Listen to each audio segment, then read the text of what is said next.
থাকি তাহলে আমাদের উপরে কোনো বিন্দু পরিমাণ আজও আসতে পারবে। আমাদের রবিদাস সম্প্রদায়ের ভিতরে ঐক্যতা নেই, কেউ কারো বিপদের জন্য নাই। এই জিনিসটা বর্তমান যেহেতু আমাদের দেশের পরিস্থিতি ভয়ানক, তো আমাদের এই জিনিসটা মেনে চলতে হবে। এবং আমি তার সাথে আরো কিছু বলবো, আমাদের বর্তমান যে অবস্থা বর্তমান দেশের অবস্থায় কিছু ব্যক্তি, কিছু গোষ্ঠী, তারা শুধু আপনাকে ধর্মান্তরিত করার জন্য তারা এক গোষ্ঠী এটা এই বাংলাদেশে এখন এটাই প্রচার করছে আমাদেরকে ধর্মান্তরিত করার। কেন করতে পারছে জানেন? আমাদের এই ধর্মের প্রতি, গুরুর প্রতি কোনো বিশ্বাসী নাই বা কোনো বাণী জানা নাই।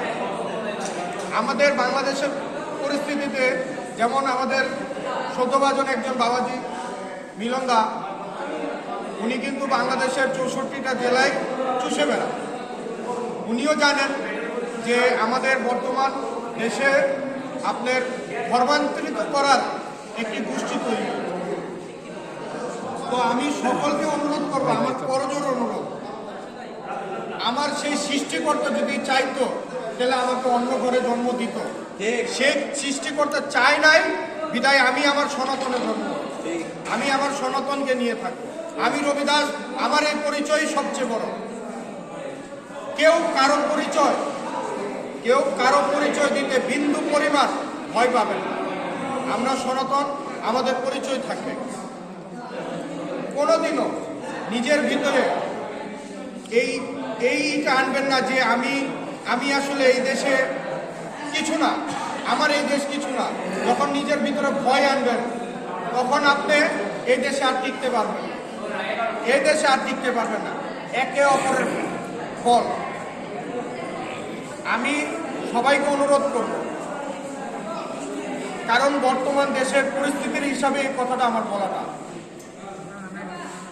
আমি সবাইকে অনুরোধ করব যে কমপক্ষে আমাদের গুরু বাণীগুলো যেগুলো আছে, ধর্মের কিছু বাণীগুলো আছে, এগুলো একটু পড়েন, একটু বুঝেন। আপনাদের ছোট ছোট ছেলে মেয়ে বর্তমান শিক্ষার হার ঘরে ঘরে আমি সবাইকে বিনীত অনুরোধ করব, এই জায়গাটুকু যারা সুশিক্ষিত সমাজ, যারা স্টুডেন্ট, আপনারা এই জিনিসগুলো বুঝেন, পড়েন, যেন আপনাদেরকে ধর্মান্তরিত কেউ করতে না পারে এবং আপনাদের উপরে কেউ আঘাত না আনতে পারে। এই জায়গাগুলো আপনারা মাথায় রাখবেন, কখনো মনোবল হবে না। আমরা এক ঐক্য থাকলে, আমি একটা কথা বলছি যে আমাদের রবিদাস সম্প্রদায়ের ভিতরে ঐক্য নাই। আমি সবাইকে বিনীত অনুরোধ করব, এই জয়পুরবাসীকে, সবাই ঐক্য থাকবে। যে কোনো সময় যার বিপদ হোক, সবার বিপদে জড়ায় সবাইকে এগিয়ে আসতে হবে। যদি নিজেকে রক্ষা করতে হয়, নিজের ধর্মকে রক্ষা করতে হয়, ধর্মের জন্য আমাদের মহাপুরুষেরা ধর্ম রক্ষার্থে জীবন দিতে রাজি ছিলেন। ধর্ম রক্ষার্থে, নিজের গোষ্ঠী রক্ষার্থে, নিজের বংশ রক্ষার্থে। তো আমরা কিন্তু এখন বর্তমান সেটা করি না, একে অপরের জন্য যাই না। অমুক জায়গায় সে মরে গেছে সেটা আমার দেখার বিষয় না, আমি বাঁচি, এইটা আনা উচিত না। আমি মনে করি কারো উচিত না। মানুষের জন্য। তো আমি সবাইকেও বিনীত অনুরোধ করবো, এই জায়গাগুলো, এই বিষয়গুলো